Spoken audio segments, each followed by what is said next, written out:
Latvijas drošība un patriotiska audzināšana ir aktuāla arī ārpus valsts robežām. Vācijā, Latviešu centrā Bērzaina, arī šovasar notika nometne Mazais latvietis pasaulē. Šogad tajā pirmo reizi viesojās jaunsardzes instruktori no Latvijas. Plašāk stāsta Latviešu komu žurnāliste Līva Karlsone. Jau vairākus gadus Latviešu centrā Bērzaini Vācijā uz nometni Mazais latvietis pasaulē sabrauc ģimenes no tuvām un tālām vietām. Sākotnēji tā pulcē dalībniekus tikai no Eiropas, bet jau otro gadu no visas pasaules. Šeit bērni apgūst latviešu tradīcijas, tautas dziesmas, kā arī rada paši, izgatavo spēles un veido savus nometnes kreklus, taču šogad īpašs akcents bija uz jaunsardzes tēmu. Patriotiskā audzināšana un Latvijas drošība, tā ir ļoti aktuāla tēma šobrīd. Un šajos laikos, skatoties, kas viss notiekās pasaulē, tas tomēr ir ļoti svarīgi arī bērnus sagatavot.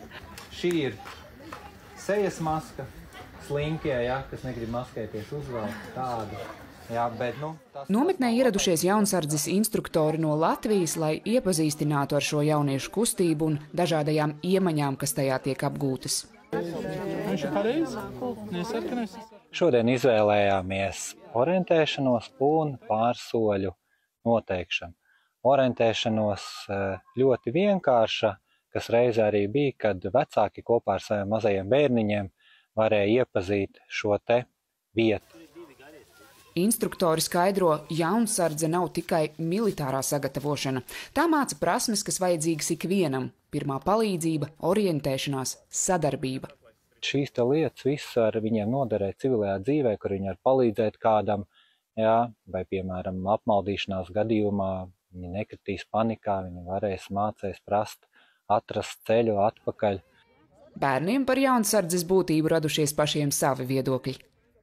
Es domāju, ka viņi nodarbojas, lai iemācītu bērniem, kā apietos tās nedrošās situācijās.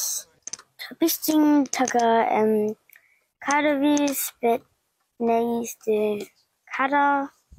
Viņi meklē lietas un viņi sasien lietas. Man liekas, tur tik daudz lietas viņi māca bērniem par drošību, pats sev drošība visādās zināmās situācijās kaut ko iemācīties un strādāt.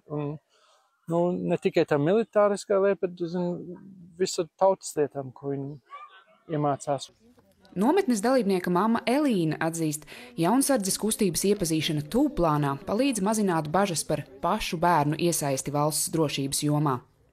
Tas ir arī bišķiņ tāda imidža problēma, kas varētu būt kā cilvēkiem, kam nav nekāda saistība ar militāriem spēkiem, dot tādu kopēju iespēju sagatavotību, un it sevišķi patreizējā politiskajā situācijā tas dod arī tādu drošības un sagatavotības sajūtiem.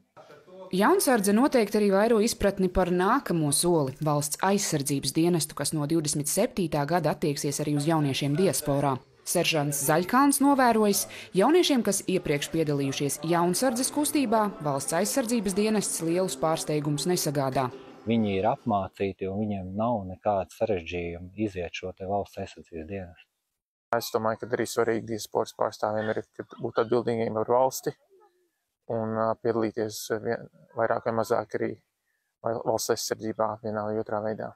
Šī bija tikai otrā no 5 nometnes Mazais latvietis pasaulē nedēļas nogalē. Līva Karlsone, Latviešu komu sadarbībā ar diasporas reportieriem speciāli Latvijas televīzijai.